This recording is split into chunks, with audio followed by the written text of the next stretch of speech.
மக்களுக்கு நம்மளால என்ன செய்ய முடியுமோ யோசிக்கனா மார்க்கெட்லயே கம்மி சேதாரத்துல இன்னும் 1% தள்ளுபடி கொடுப்போம். ஓகே, கேரட்டுக்கு 5000 தள்ளுபடி கொடுப்போம். தள்ளுபடி திருவிழா. நம்முடைய பட்ஜெட்டிலே மிக பெருமையாக நாம் சொல்லிக் கொள்கிறோம், உலகத்திலேயே 5வது ஜிடிபியாக இந்தியா இருக்கிறது என்று சொல்லி. அது உண்மைதான். ஆனால் பெர் கேபிட்டா ஜிடிபி என்று எடுத்துக்கொண்டால் இந்தியா 140வது இடத்திலே இருக்கிறது.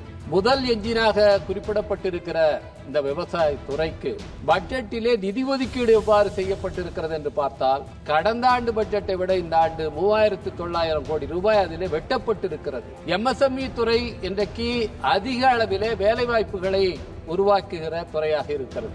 ஆனால் அந்த எம்எஸ்எம்இ துறைக்கு கொடுக்கப்பட்டிருக்கின்ற பல்வேறு சலுகைகள், அதற்கான நிதி ஒதுக்கீடுகள் இந்த பட்ஜெட்டில் குறைக்கப்பட்டிருக்கின்றன.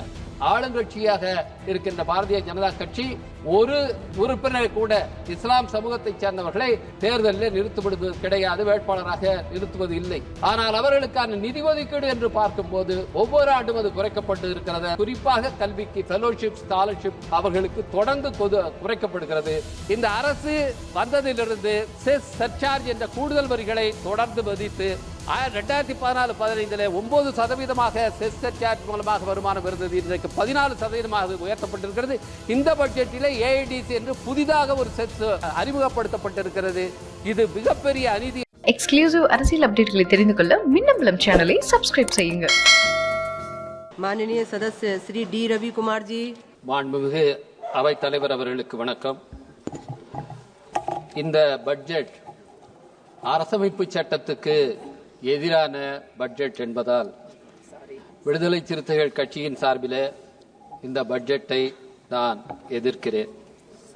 அரசமைப்பு சட்டம் நமக்கு சமத்துவத்தை உறுதி செய்கிறது.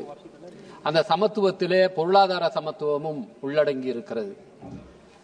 நம்முடைய பட்ஜெட்டிலே மிக பெருமையாக நாம் சொல்லிக் கொள்கிறோம், உலகத்திலேயே 5வது ஜிடிபியாக இந்தியா இருக்கிறது என்று சொல்லி.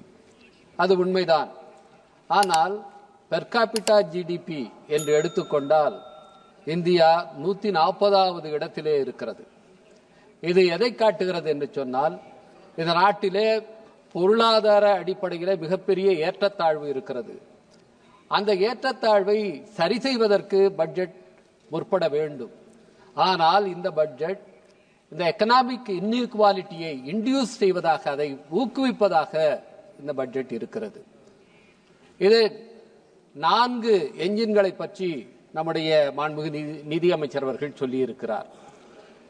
விவசாயம், எம்எஸ்எம்இ, அடுத்து இன்வெஸ்ட்மெண்ட், அப்புறம் எக்ஸ்போர்ட். இந்த விவசாயத்துறை மிக முக்கியமான துறை. இந்தியாவின் மக்கள் தொகையிலே 65 விழுக்காடு மக்கள் கிராமப்புறங்களிலே இருக்கிறார்கள். அது 47 விழுக்காடு மக்கள் விவசாயத்தை சார்ந்தவர்களாக இருக்கிறார்கள்.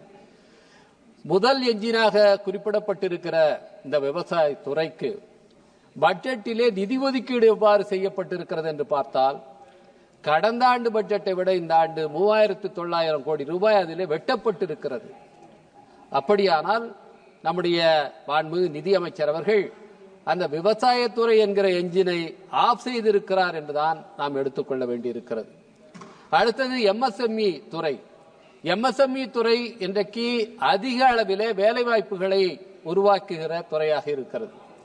ஆனால் அந்த எம்எஸ்எம்இ துறைக்கு கொடுக்கப்பட்டிருக்கின்ற பல்வேறு சலுகைகள், அதற்கான நிதி ஒதுக்கீடுகள் இந்த பட்ஜெட்டில் குறைக்கப்பட்டிருக்கின்றன.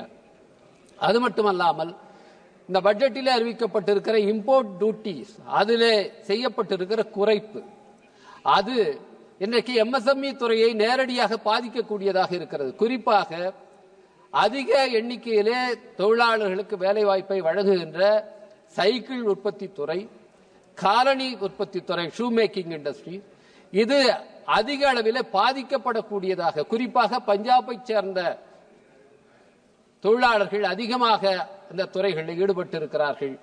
நம்முடைய இம்போர்ட் பாலிசியின் காரணமாக, அதிலே செய்யப்பட்டிருக்கிற வரி குறைப்பின் காரணமாக நேரடியாக சீனாவுக்கு இது அனுகூலமாக அமைந்திருக்கிறது என்பதை இன்றைக்கு எம்எஸ்எம்இ துறை சார்ந்தவர்கள் சொல்லுகிறார்கள்.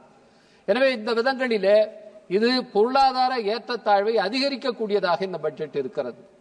அடுத்ததாக இந்த நாட்டிலே பெரும்பான்மை மக்களாக இருக்கின்றவர்கள், பிற்படுத்தப்பட்ட மக்கள், அவர்களுக்கான நல திட்டங்களுக்கான நிதி ஒதுக்கீட்டை செய்ய வேண்டும் என்று சொன்னால் அவர்கள் எவ்வளவு பேர் இருக்கிறார்கள் என்பதற்கான கணக்கெடுப்பு செய்யப்பட வேண்டும். அதற்காக சாதிவாரி கணக்கெடுப்பு செய்யப்பட வேண்டும் என்பது நாடு முழுவதும் இன்றைக்கு மிகப்பெரிய கோரிக்கையாக இருக்கிறது. இதற்காக ஒன்றிய அரசு அமைத்த ரோகிணி கமிஷன் தன்னுடைய அறிக்கையை சமர்ப்பித்து நீண்ட காலமாக அது கிடப்பிலே இருக்கிறது. ரோகிணி கமிஷன் மிகவும் பிற்படுத்தப்பட்ட சமூகத்திலேயே மிகவும் பிற்படுத்தப்பட்டவர்களாக இருக்கிறவர்களை அடையாளம் கண்டு அவர்களுக்கு இடஒதுக்கீட்டின் பயன்கள் சென்று சேர வேண்டும் என்ற பரிந்துரையை கொடுத்திருக்கிறது.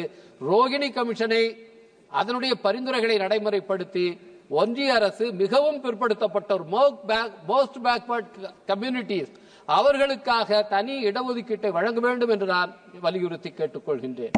இந்த பட்ஜெட்டிலே குறிப்பாக சிறுபான்மையினர், மத சிறுபான்மையினர் அவர்களுக்கான நிதி ஒதுக்கீடு என்பது பொருளாதார ரீதியாக குறைக்கப்பட்டிருக்கிறது, கல்விக்கான ஒதுக்கீடு குறைக்கப்பட்டிருக்கிறது என்பதை பல உறுப்பினர்கள் இங்கே சுட்டிக்காட்டினார்கள். அரசியல் அரங்கிலே அவர்கள் ஓரங்கட்டப்படுகிறார்கள். இன்றைக்கு ஆளுங்கட்சியாக இருக்கின்ற பாரதிய ஜனதா கட்சி ஒரு உறுப்பினர் கூட இஸ்லாம் சமூகத்தை சேர்ந்தவர்களை தேர்தலில் நிறுத்துவது கிடையாது, வேட்பாளராக நிறுத்துவது இல்லை. ஆனால் அவர்களுக்கான நிதி ஒதுக்கீடு என்று பார்க்கும்போது ஒவ்வொரு ஆண்டும் அது குறைக்கப்பட்டு இருக்கிறது. அதற்கான கல்விக்கு, குறிப்பாக கல்விக்கு ஃபெலோஷிப், ஸ்காலர்ஷிப் அவர்களுக்கு தொடர்ந்து குறைக்கப்படுகிறது. இது மிகப்பெரிய அநீதி என்பதை நான் சுட்டிக்காட்டுகிறேன். அடுத்தது, இந்த நாட்டிலே மிகப்பெரிய சமூகமாக இருக்கின்ற ஷெட்யூல் காஸ்ட் அவர்களுக்காக நிதி ஒதுக்கீடு என்பது இதை உறுதி செய்வது என்பதற்காகத்தான் 6வது ஐந்தாண்டு திட்டத்தில் 1979-80 எஸ்சி சப்ளான் என்ற ஒரு திட்டம் இங்கே அறிமுகப்படுத்தப்பட்டது. இந்த ஆட்சி அந்த திட்டத்துக்கு பெயரை மாற்றி இருக்கிறார்கள். அந்த திட்டத்துக்கு பெயரை மாற்றியது மட்டுமல்ல, எஸ்சி சப்ளான் அறிமுகப்படுத்தப்பட்ட போது என்ன சொன்னார்கள் என்றால், எஸ்சி மக்கள் எவ்வளவு பேர் இருக்கிறார்களோ அவர்களுடைய மக்கள் தொகைக்கு இணையாக பட்ஜெட் நிதி ஒதுக்கீடு இருக்க வேண்டும் என்று சொல்லப்பட்டது. ஆனால் இன்றைக்கு இந்த அரசு என்ன செய்திருக்கிறது என்றால், அதில் 50% பேர் அளவுக்கு நிதி ஒதுக்கீடு இருக்கும் என்று சொல்லி இருக்கிறார்கள். இன்றைக்கு 16.6% எஸ்சி பாப்புலேஷன் 2011 சென்சஸிலே. அதன்படி பார்த்தால் 8.3% இந்த பட்ஜெட் நிதி ஒதுக்கீட்டிலே எஸ்சி மக்களுடைய திட்டங்களுக்கு ஒதுக்க வேண்டும். ஆனால் ஒட்டுமொத்தமாக வெறும் 3% மட்டுமே அவர்களுக்கான திட்டங்களுக்கு ஒதுக்கப்பட்டிருக்கிறது. குறிப்பாக அவர்களுக்காக ஒதுக்கப்படுகிற கல்விக்கான திட்டங்கள், போஸ்ட் மெட்ரிக் ஸ்காலர்ஷிப், புரட்சி அம்பேத்கர் அவர்கள் 1944 ஆண்டிலே பிரிட்டிஷ் ஆட்சி காலத்திலே வாதாடி பெற்ற உரிமை அந்த போஸ்ட் மெட்ரிக் ஸ்காலர்ஷிப். அதற்கான நிதி ஒதுக்கீட்டை கொஞ்சம் கொஞ்சமாக குறைக்கிறார்கள். 2018 அந்த திட்டத்தை நிறுத்துவதற்கு இந்த அரசு முயற்சித்தது. அப்பொழுது விடுதலை சிறுத்தைகள் கட்சியும் பல எதிர்கட்சிகளும் போராடிய காரணத்தினாலே 2019 5 ஆண்டுகளுக்கு மட்டும் இதை நீட்டிப்பதாக அறிவித்தார்கள். 2025-26 மட்டும் அதுவரைக்கும் தான் இந்த திட்டம் நீட்டிக்கப்படுகிறது என்று சொன்னார்கள். 35,000 கோடி ரூபாய் அதற்காக ஒதுக்கப்படுவதாக சொன்னார்கள்.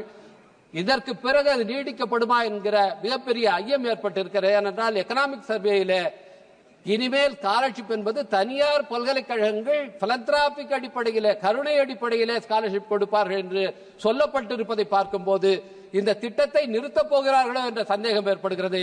அதை பற்றி விளக்கத்தை உரிய அமைச்சர் அளிக்க வேண்டும் என்று நான் கேட்டுக்கொள்கிறேன். அது மட்டுமல்ல, இந்த போஸ்ட் மெட்ரிக் ஸ்காலர்ஷிப்புக்கு வருமான வரம்பு வெறும் 2.5 லட்சம் ரூபாயாக இருக்கிறது. 40-50 ஆண்டுகளாக இது உயர்த்தப்படவே இல்லை. இந்த வரம்பு உயர்த்தப்பட வேண்டும். இடபிள்யூஎஸ்க்கு மட்டும் கூட 8 லட்சம் இருக்கும் போது, ஓவர்சீஸ் ஸ்காலர்ஷிப்புக்கு 8 லட்சமாக உயர்த்தப்பட்ட போது, போஸ்ட் மெட்ரிக் ஸ்காலர்ஷிப்புக்கு வெறும் வருமான வரம்பு என்பது 2.5 லட்சமாக இருப்பது மிகப்பெரிய அநீதி. அது உயர்த்தப்பட வேண்டும் என்று நான் கேட்டுக்கொள்கின்றேன். அடுத்ததாக ஒரே ஒரு விஷயத்தை மட்டும் சொல்லி நான் முடிக்க விரும்புகின்றேன். இந்த அரசு